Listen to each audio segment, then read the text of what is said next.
세상에 참 이런 일이 있네요. 저는 올해 32살의 회사원이고 재작년에 이혼을 했습니다. 다행스럽게도 혼인신고를 아직 안 한 상태였긴 하지만 전 남편과 식도 올리고 한 달 정도 같이 살았죠. 저는 전 남편에게 어마어마하게 뒤통수를 맞았고 그 충격과 배신감으로 전 남편과 시누이를 사기죄로 고소했으며 친족 간 학대로 처벌받게 만들었습니다. 그 과정에서 스트레스를 많이 받아 원형 탈모가 생기기도 할 정도였죠. 아주 악랄한 제 전 남편과 불쌍한 그 노모 이야기 들으시면 입을 다물지 못하실 겁니다. 저는 2년 전 회사 사람의 권유로 한 소개팅에 나가게 되었어요. 하도 부탁을 하길래 그냥 밥 한 끼 먹는다고 생각하고 나간 그 자리에서 저는 전 남편을 만나게 된 거죠. 학벌, 직장, 외모, 뭐 하나 꿀릴 게 없어 보이는 완벽한 사람이었는데 저에게 반했다며 바로 애프터 신청을 하더군요. 아무 기대도 안 하고 나간 자리에서 뜻밖의 횡재를 한 것 같은 기분에 저도 분위기에 이끌려 그 남자에게 호감을 갖게 되었어요. 그렇게 순식간에 저희는 서로에게 빠졌습니다. 아니, 정정할게요. 저 혼자 빠져버렸다고 볼 수 있겠네요. 저희는 불같은 연애를 했고 불과 사귄 지 반년 만에 결혼 이야기가 나와서 일사천리로 결혼을 준비하게 되었습니다. 저는 평범한 공무원 집안에서 자라 인서울 인문대 4년제를 스트레이트로 졸업해서 바로 24살에 중견기업에 입사한 너무나도 평범한 서울 여자입니다.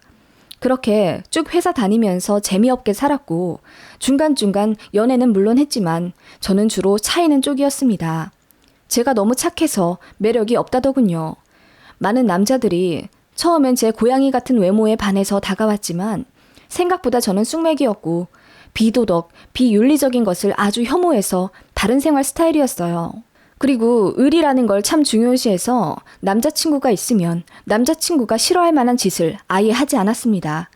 생긴 것과 달리 너무 순해 빠지니 다들 사귀면서 금방 재미없어 하더라고요. 제가 정말로 남자 다루는 능력이 없어서일 수도 있겠지만 저는 밀당 같은 거 하면서 상대방 신경 쓰이게 하고 싶지 않은 거예요. 대쪽 같다고 해야 하나? 싫으면서 좋은 척 못하고 좋으면서 싫은 척도 못하는 성격.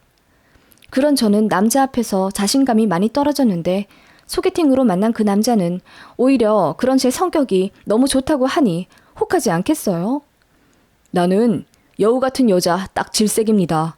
겉과 속, 앞과 뒤가 다른 사람은 주변에 두기도 싫어요. 은하 씨는 투명해서 좋아요. 무슨 생각을 하는지 어떻게 반응할지 다 보여서 나는 그게 너무 좋다고요. 누가 나쁜 여자를 매력적이라고 했나요? 말도 안 되는 소리예요. 은하 씨 같이 착한 여자가 세상에서 제일 매력 있습니다. 그렇게 예쁘게 말하는 남자였고 저는 처음으로 여자로서 제가 다시 태어나는 기분을 느끼며 그 남자와 행복하게 연애했고 자연스레 결혼까지 흘러갔습니다. 앞서 말했듯이 저는 공무원 아버지가 계시는 평범한 집안이었고 본가는 중랑구의 한 30평대 중후반 아파트입니다. 요즘에야 집값이 많이 올라 13억 정도가 되었지만은 처음에는 그렇게 어마어마하게 비싸지도 않았어요. 어쨌든 부동산 호황기 덕분에 돈이 없진 않은 집안 타이틀을 갖게 된 저였고 전 남편네 본가는 경기도 신도시에서 살고 계시다고 하더군요. 원래는 안산에 사시는데 아파트가 여러 채 있으시대요. 그 중에 하나를 실거주 하셔서 입주하신 상태이고 예비 시어머니랑 결혼 아직 안 한 미혼 시누이가 같이 살고 있다고 하더군요. 아버님은 전 남편 중학생 때 사고로 돌아가셨댔고요. 그때 대기업과 연관된 사고였기에 사망보험금 겸 합의금을 몇 억 받았다고 하더군요. 그때부터 부동산 재테크를 하기 시작해서 평범했던 집이 지금의 자산가가 된 본인의 집이라고 구체적으로 소개했습니다. 전 남편은 명문대 공대 출신이고 IT 기업에 입사한 인재였습니다. 초봉이 7천만 원이었다고 하고 결혼할 때쯤엔 연봉 8,500만 원 정도라 하더군요. 그런데 본가가 거의 전문적으로 부동산 재테크를 하는 중이라 돈 모으는 족족 엄마에게 드렸기에 현재 본인이 가진 재산은 차 한 대뿐이라더군요. 결혼하면서 집 하나 받기로 하고 본인 돈 다 넣어놓은 상태라며 전 남편이 그러더군요. 결혼할 때 우리 엄마가 갖고 있는 아파트 중에 하나 전세 빠지자마자 들어가기로 했어. 수원이랑 동탄에서 하나 고르면 될 것 같은데 내 생각엔 수원이 더 나을 것 같아. 동탄은 광역버스가 많이 없다더라고. 너 출근하기 편하려면 수원으로 가야지. 정말? 어머님께서 정말로 집을 해주신다는 말씀이셔? 그럼 하나밖에 없는 아들인데 당연히 집을 해주시지. 그리고 그 집은 내 월급으로 산 거나 마찬가지야. 내가 월급 받는 족족 다 엄마 드렸다고 했잖아. 부동산 재테크 하신다고. 그렇긴 하지. 아니 근데 나는 사실 좀 부담스러워. 아무리 그래도 어떻게 아파트를 덥석. 안 그래도 착한 네가 그렇게 받아들일 것 같아서 일단은 바로 양도 안 받고 전세로 들어가려고. 세금 문제 때문에 어차피 그 방법이 베스트이기도 하고. 일단 무슨 뜻인진 알겠어. 그런데 조금 더 알아보고 웬만하면 우리 힘으로 시작하는 것도 난 나쁘지 않다고 생각해. 역시 자기는 그렇게 말할 줄 알았어. 너무 착하잖아. 그런데 얼마나 돈이 있길래? 전 남편이 눈을 번뜩이며 저더러 얼마 모았냐고 묻더군요. 나는 자취 안 하고 집에서 회사 다녔잖아. 그래서 버는 족족 모은 편이라 지금 한 2억 정도 있는 것 같아. 그리고 주식 계좌에 3천 정도 더 있고. 그랬더니 기대도 안 했다면서 어떻게 그렇게 착실하게 모았냐며 놀라더군요.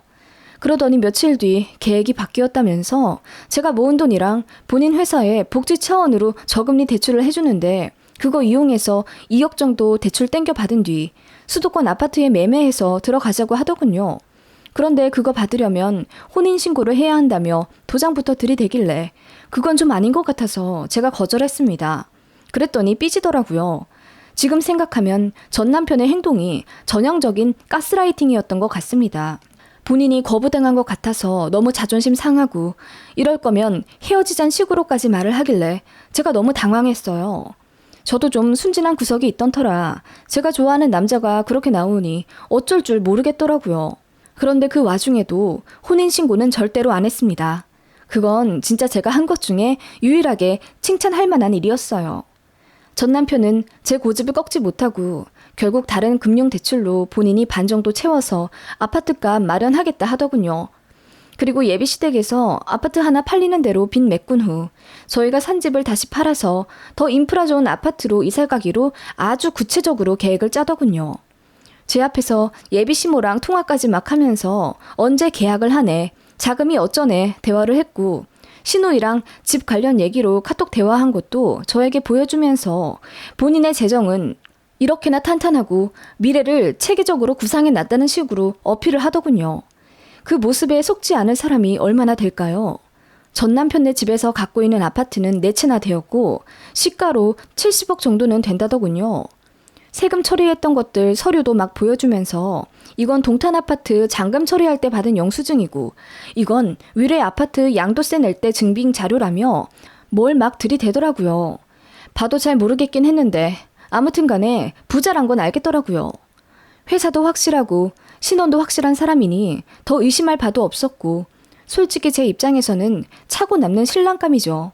저희 집에 와서도 어찌나 싹싹한지 공직생활 오래 하셔서 깐깐한 저희 아버지도 빙그레 웃으실 정도였습니다. 어찌나 애교가 많은지 우리 딸들보다 더 곰살맞아 아주. 시댁들 집도 재산도 꽤 있고 회사도 탄탄하고 무엇보다 우리 딸을 이렇게나 좋아해주니 반대할 이유가 무엇인가. 잘 만나보고 때 되면 결혼하게.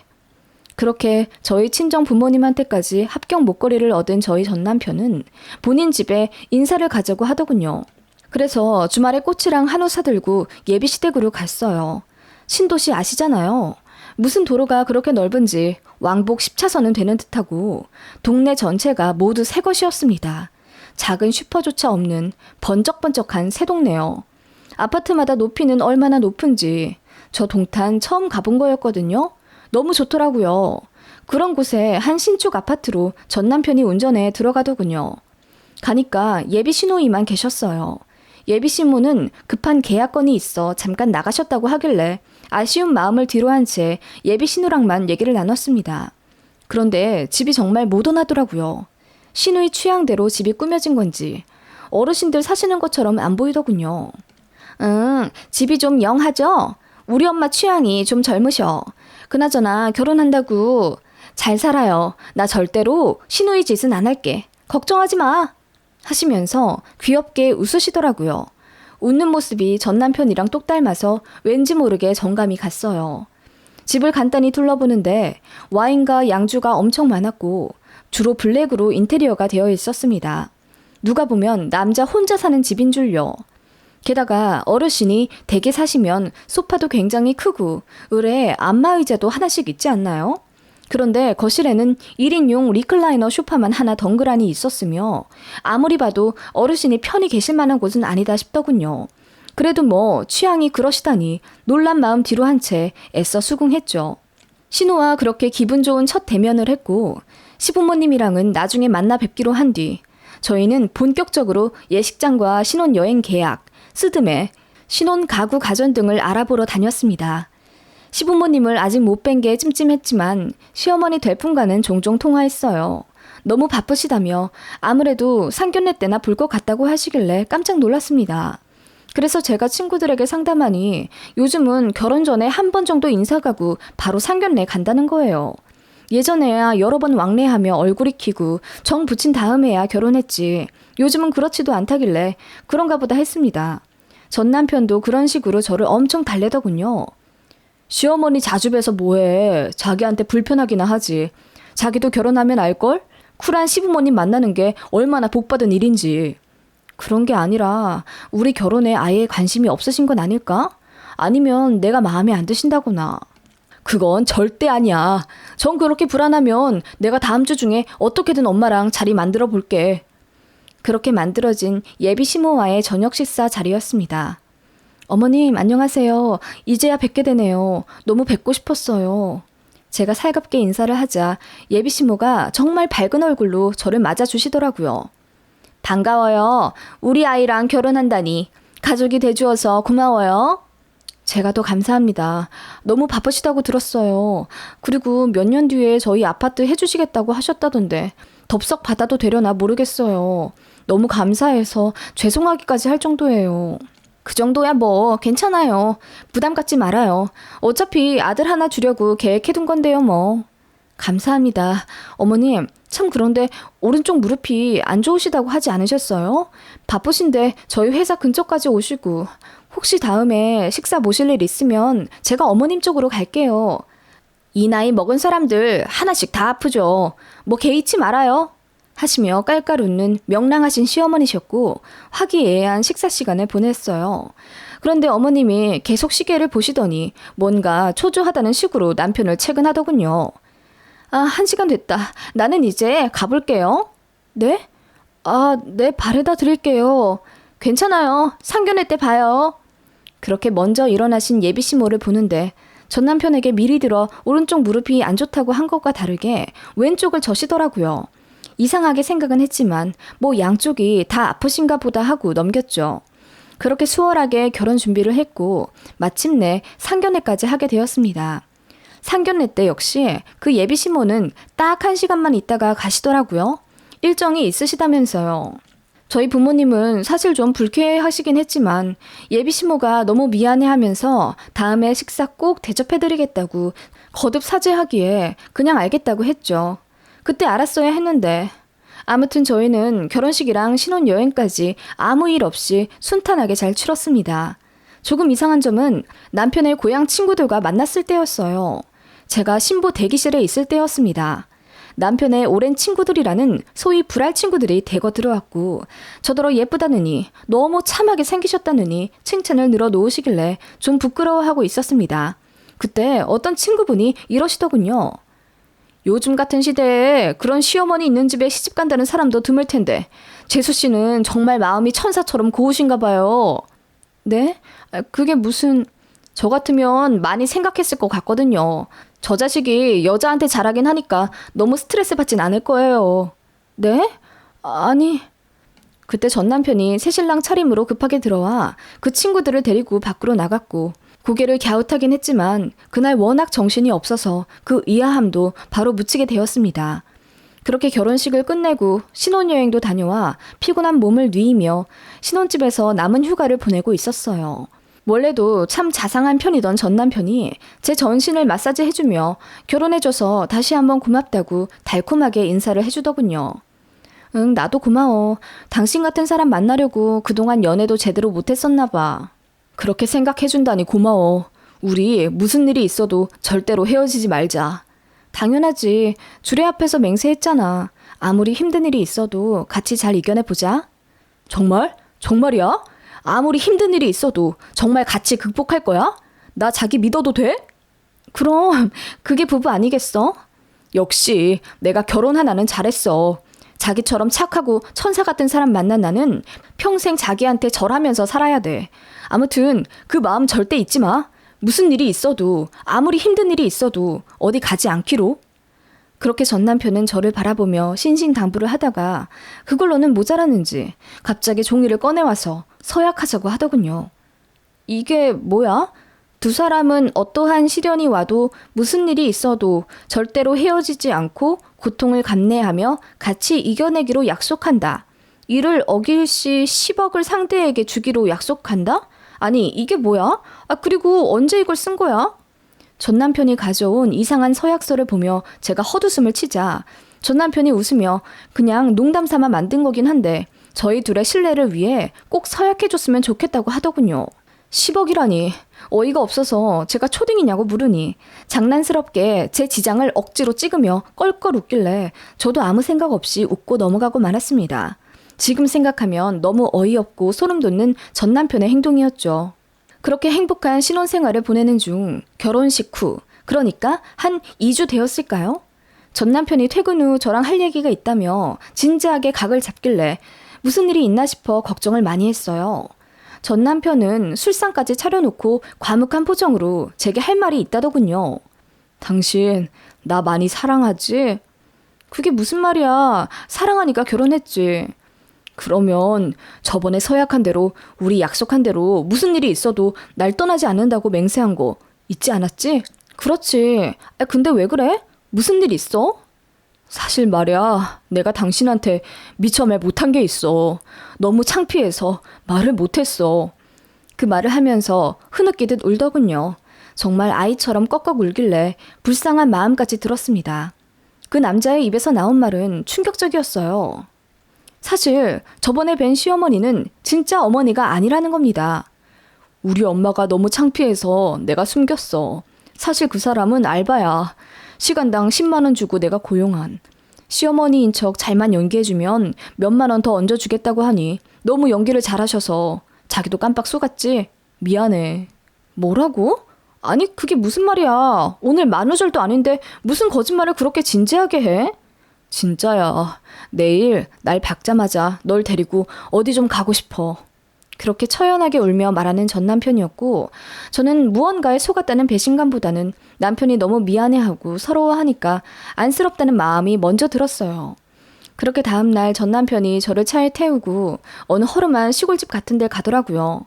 차로 한 1시간 20분 정도 달린 것 같습니다. 그동안 전 남편은 한마디도 안 하고 있었고요. 요즘 보기 드문 슬레이트 지붕에 잔뜩 거미줄도 쳐져 있고 마당은 전혀 관리가 되지 않아서 잡초가 무성한 그야말로 폐가 같은 곳이었어요. 이런 곳에 사람이 사나? 이 사람이 날 왜 여기로 데려왔나? 온갖 궁금증이 올라오는 찰나 전 남편이 차에서 내리기 전에 제 손을 잡고 말하더군요. 미안해. 너랑 결혼하려면 많은 것들을 숨길 수밖에 없었어. 그중에 우리 엄마도 있고. 내가 너 너무 사랑해서 그랬어. 그러니까 나 용서해 줄 거지? 하더니 차에서 내려 따라오라고 하더군요. 처음엔 거실 같은 곳을 지나 허름한 방 안으로 들어왔어요. 처음엔 악취가 나서 불쾌했는데 이윽고 정신을 차려보니 누군가 누워 계시더라고요. 보니까 어떤 할머니였습니다. 전 남편이 무릎을 꿇으며 말하길 엄마 나왔어. 색시 데리고 왔는데 좀 보세요. 이러더라고요.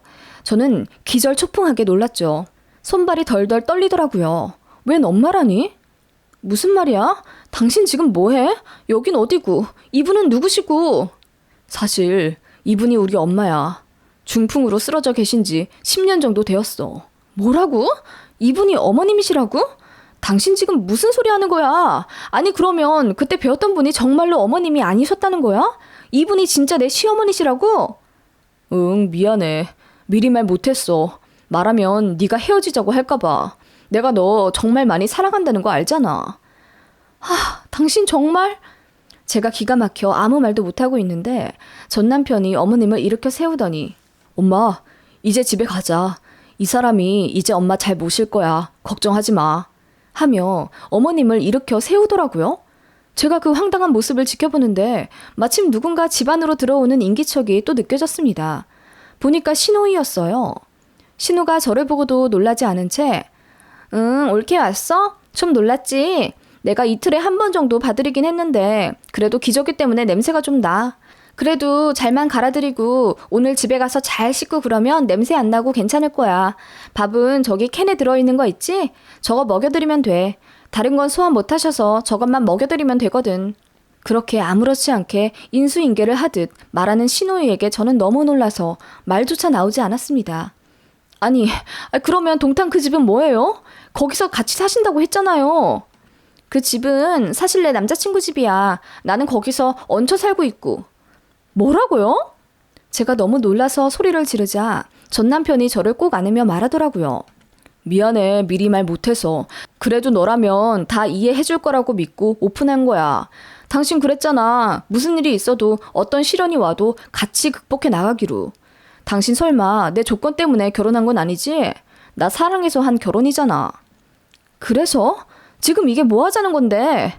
제가 따지듯 묻자 신우이가 끼어들어 말하더군요. 옳게 너무 섭섭하게 생각하지 마. 그래도 결혼이란 게 아무래도 둘만 좋자고 하는 건 아니잖아? 시부모님 모실 각오도 좀 하고 그래야지. 조금 다른 점은 중풍 걸린 시어머니가 계시다는 거잖아. 그리고 나도 10년 동안 엄마 모셨는데 이제 좀 쉬고 싶어. 가족 좋다는 게 뭐야. 나도 이제 올케한테 우리 짐 좀 넘기고 엄마 들여다보는 짓 그만하고 싶어. 뭐라고요? 지금 장난하세요? 아니, 이렇게 사람을 감쪽같이 속이고 결혼까지 하다니 이게 말이나 된다고 생각하세요? 아니, 그리고 어머니라면서 어떻게 이런 폐가 같은 곳에 두고 본인들은 좋은 곳에서 잘 먹고 잘 살아요? 그리고 뭐라고요? 이틀에 한 번씩 들여다봤다고요? 아니, 당신들 사람 맞아요? 너무 충격적이었습니다. 알고 보니 두 남매는 중풍 걸려 쓰러진 노모를 이런 시골 폐가 같은 곳에 넣어놓고는 이틀에 한 번씩 와서 기저귀 갈고 유동식 먹이고 그러신 거래요. 그래서 10년이나 이렇게 누워 계신 거냐고 했더니 그건 아니라고 하네요. 요양원에 8년 정도 모셨는데 병원비와 간병비의 압박으로 퇴원했고 전 남편 집, 시누이 집 번갈아 가면서 짐짝 옮기듯 여기저기 옮겨 지내시다가 결국 생각해낸 게 이 폐가 같은 시골집에 어머님을 모셔둔 거랍니다. 상대적으로 가까운 시누이가 처음엔 하루에 한 번씩 와서 기저귀도 갈고 밥도 먹어드리곤 했는데 그 인성 어디 가겠습니까? 이틀에 한 번씩 오기도 했고 어느 날은 나흘에 한 번 온 적도 있었다네요. 사정하는 그 시골 동네 주민께서 되바라진 남매가 이 그지 같은 집에 중풍 걸린 노모 버려두다시피 한 거 알고는 십시일반 사람들 모아서 어머님 조금씩 봐드리고 그랬다네요. 이게 2020년에 말이나 되는 이야기입니까? 얘기 다 듣고 열받아서 화가 미칠 듯 올라오더군요. 제가 속아서 결혼한 것에 대한 배신감보다는 늙은 노모를 이렇게 버리다시피 한 저 악마 같은 남매들에게 참을 수 없는 분노가 치밀어 올랐습니다. 당신들 지금 노인 학대하는 거야. 자기들 밖에서 좋은 밥 먹고 비싼 커피 마시고 명품에 외제차에 다 끌고 다니면서 어떻게 늙은 노모 요양원 비 낼 돈은 없어? 그게 말이나 돼? 아니, 그리고 그 많은 아파트는 왜 그대로 두고 돈이 없다 어쩐다 하는 건데. 미안해. 사실 너 잡으려고 거짓말한 거야. 나 정말 너 놓치기 싫었거든. 이제야 말해서 정말 미안하긴 한데 너 나 사랑해서 한 결혼이잖아. 나도 너 사랑하고. 그걸로는 안 되겠니? 너 설마 내 집안 배경이랑 내 스펙 보고 결혼한 성물 같은 나쁜 년 아니지? 그럴 리가 없어. 내가 너 착하고 순진하고 내가 다 아는데. 뭐라고? 너야말로 그럼 내가 순진해서 이 모든 사실을 다 알고도 너를 계속 사랑해줄 거라고 생각해서 한 결혼 아니야? 어떻게 그렇게 말을 하니? 그리고 막말로 네가 그렇게 예쁜 것도 아니고 스펙도 평범한데 나 같은 사람을 어떻게 만나? 내가 집에 돈 있다고 거짓말한 건 미안한데 그래도 내 회사에, 내 학벌에, 내 외모에 이 정도 조건이면 집에 돈 없어도 괜찮은 신랑감 아니야? 거기에 아프신 시어머니 한 분 계실 뿐인데 뭐가 그렇게 억울하다고 그러는 거야? 자기야, 잘 생각해봐. 지금 조금 놀라서 그런 걸 거야. 자기 착해서 우리 엄마 잘 모시고 살 수 있어. 내가 많이 도울게. 그리고 당신 더 많이 사랑해 줄게. 새치열을 그렇게 놀리는 그 전 남편이 저는 악마같이 느껴졌습니다. 그래서 뺨을 때려버렸어요. 그랬더니 전 남편이 표정을 확 구기며 이게 착하다고 해서 소개받았더니 야, 네가 어떻게 나를 때려? 순진한 줄 알았더니 지 남편 뺨까지 때릴 줄도 알고 너 진짜 혼나 볼래? 그러자 시누이도 왜 자기 동생을 때리냐며 거들며 저를 같이 때리려고 했고, 저는 순간 목숨의 위험을 느껴서 밖으로 도망쳐 나왔고 그대로 남편 차를 끌고 친정 집으로 갔습니다. 가는 내내 눈물이 마르지 않았고 그렇게 엉망이 된 얼굴로 친정 엄마를 마주하니 엄마가 기절할 듯 놀라시며 저를 안아주시더군요. 저는 모든 전말을 엄마에게 말했어요.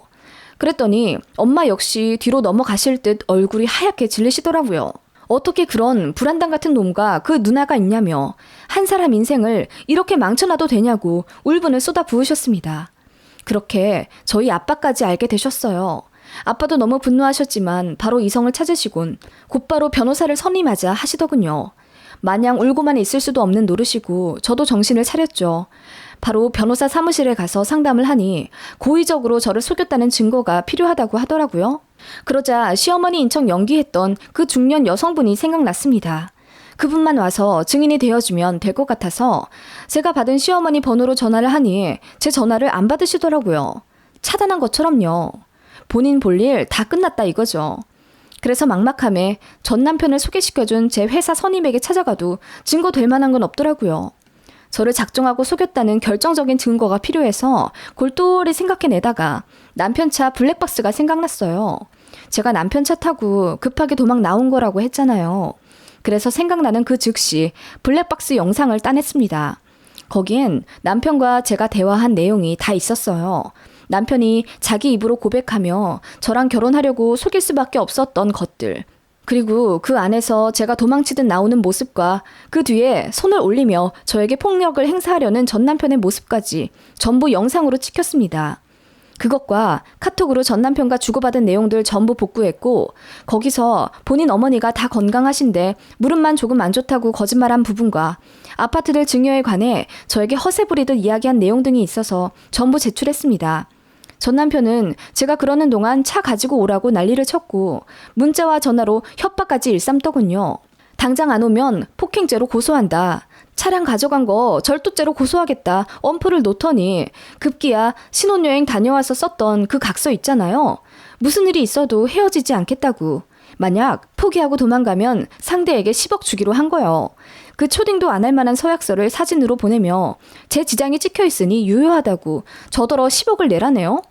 제가 그거 보고 열받아서 전화를 했고 내가 10억이 어디 있어서 그걸 내냐고 말이 되는 소리를 하냐고 했더니 전 남편이 음침하게 웃으며 이러대요. 장인 장모 아파트 그거 시세 보니까 12억인가 그렇던데 그거라도 파셔야겠네.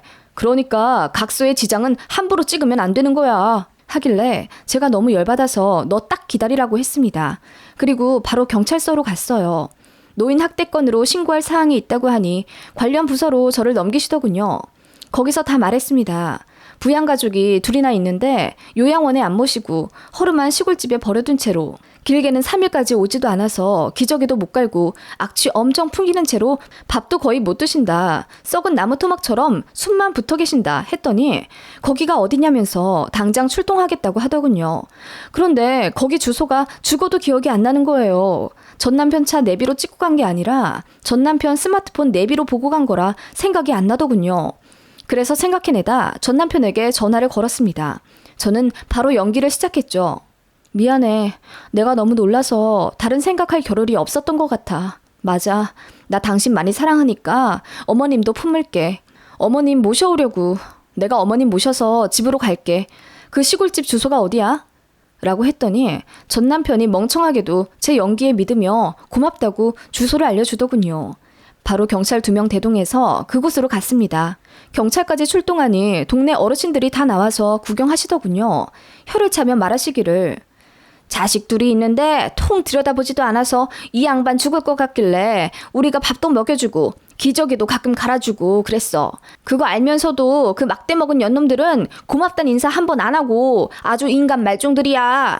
안 그래도 내가 신고하려고 했어. 저러다가 아사로 돌아가실 것 같더라고. 이쯤 되면 일부러 안 오는 거 아닐까 싶어. 굶어 죽게 하려고.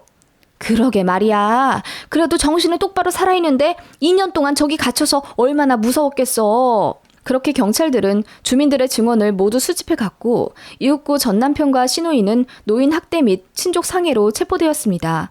그리고 저는 바로 민사소송을 걸었죠. 사기죄로요. 변호사 대동해서 일사천리로 모든 법적 진행을 이뤄나갔습니다. 전 남편이 저더러 소름 끼치게 무서운 년이라고 하더군요. 착하고 순진한 거 빼고는 봐줄 것도 없는 게 이렇게 사람 뒤통수를 쳐? 와, 내가 진짜 어이가 없어서 너 진짜 나쁜 년이다. 그렇게 말하는 전 남편 얼굴에 대고 씩 웃으며 말했습니다. 글쎄, 누가 나쁜 년이고 놈일지는 법원에서 알아서 판단해 주시겠지. 너도 나한테 사기당했다고 생각하면 사기죄로 고소해. 했더니 아무 말도 못하고 얼굴만 허옇게 질린 채 달달 떨더군요. 그런데 말이에요. 조금 안타까운 건 친족 간 혐의는 초범일 경우 거의 집행유예로 풀려난다네요. 그래서 전 남편과 신우도 집행유예 6개월 처분만 받았습니다. 사기죄로 고소했던 건 꽤 오랜 시간 동안 법정 다툼을 했는데 그건 역시 일부만 인정이 되어 전 남편이 실형은 살진 않았어요. 그래도 꽤 많은 벌금과 사회봉사를 받게 되었고 회사에도 알려져 권고사직 처리가 되었다네요. 나중에 듣기로는 시누이도 남자친구 집에서 쫓겨나 고시원에서 산다고 들었어요. 그리고 제일 걱정이 되었던 그분, 전 시어머니라고 해야 하나요? 아프신 어머님은 국가에서 운영하는 시설 좋은 요양원으로 보내지셨습니다. 그 전에 건강 상태가 너무 안 좋아 병원에서 치료도 꽤 오래 받으셨대요. 그 후 요양원으로 이송되셨는데 눈물만 뚝뚝 흘리셨답니다. 얼마나 지옥 같으셨을지. 그래도 이제라도 좋은 환경에서 잘 지내시며 마음이 회복되시길 바랄 뿐입니다. 저는 그렇게 전 남편을 법으로 호되게 혼냈고요. 아직 혼인신고도 안 되어 있기에 집만 정리하면 되었습니다. 딱히 정리할 것도 없더군요. 돈으로 얽혀진 게 없어서 조금 늦긴 했지만 깔끔하게 끝나긴 했습니다. 전 남편은 후회한다더군요. 저를 속인 것, 개차반으로 인생을 살며 노모를 힘들게 한 것, 전부 아니고요. 저를 좀 더 늦게 어머님을 보여드릴 걸 하고 후회한답니다. 자기 딴에는 제가 본인을 너무 좋아하니 이해해 줄 거라고 믿어 의심치도 않았고 마침 그 시골 전세 계약 만기도 다 되어가는 터라 하루라도 빨리 모셔오든지 해야 하는 상황이었다네요. 요양비 아까워서 그렇게 늙고 병든 노모를 폐가에 버려둔 그 남매는 정말 천벌 받을 겁니다. 법이 약해서 이 정도로 그치긴 했지만 그래도 전과가 남았고 회사에 다 소문이 나서 잘리기도 했으니 그걸로 만족하렵니다. 그리고 빨리 벗어나게 된 것에 감사해하고 있어요. 이혼녀로 낙인 찍힐까 두려워 혹은 착한 여자 프레임에 갇혀서 평생 그런 악마 같은 사람들에게 잡혀 산다면 얼마나 지옥 같았을까요? 바로 변호사 선임해서 일처리 도와주신 친정 아빠에게도 너무 고맙고 죄송합니다. 소중한 부모님을 절대로 그렇게 대하지 맙시다. 인간으로 태어났으면 인간답게 살아야 하지 않을까요?